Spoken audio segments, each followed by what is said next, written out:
Put your hands together for Simon Edmund.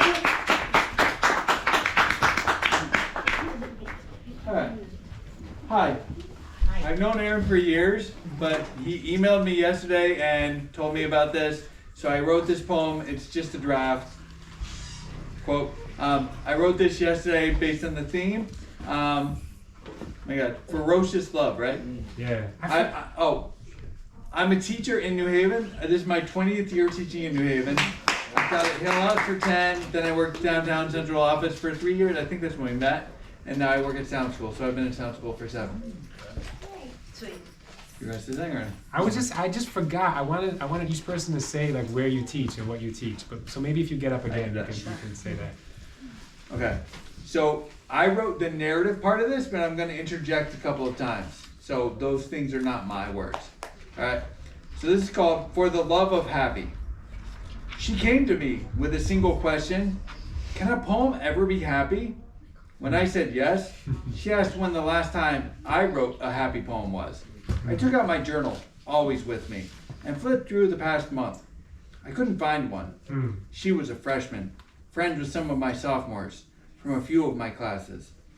She had seen my poems posted online, written and spoken. I was aware of my own students following me on Insta and YouTube, but not a stranger, unknown.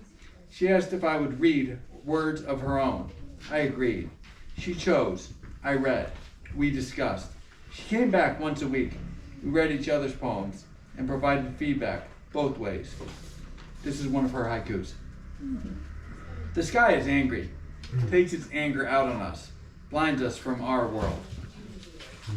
All right, and then back to my words.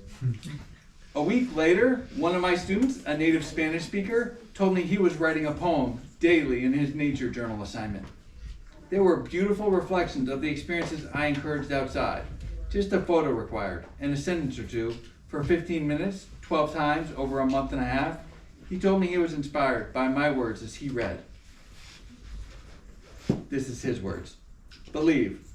What does it mean to believe? Do you want to believe that you're able to do it? If you stop, will you ever achieve on what you want to? What will you do? How will you believe yourself will become encouraging to you to be able to do what you want? Will there be an answer? The answer will be if you achieve what you wanted to accomplish. And the last part of the narrative, sorry, I have too much paper up here. Today, one of my students at a quiet point in class told me she had been writing poems for herself in a secret place. She too was inspired by the words I had put out there, words she had seen online, words she had read online. She said it was better than therapy. These are her words. Never would I let it happen to me again. But never is a meaningless word in the God-forsaken world.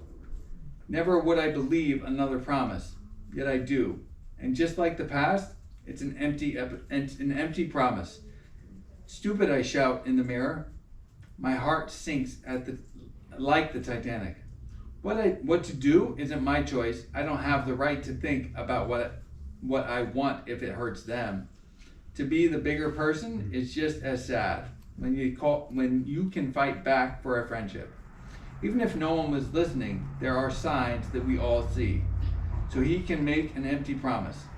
He is scared to keep. Stupid, I think, as my tears sting, remembering the bliss the pain gave me. Just one, and it'll go too deep. And I'm selfish for feeling free. Never will I get the feeling again. I lie through my teeth, because never is another empty promise I once made.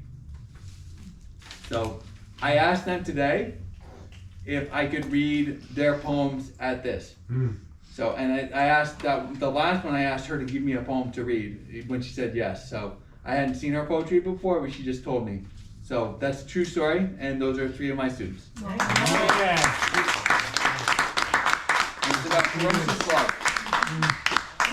Thank you, Simon. Thanks.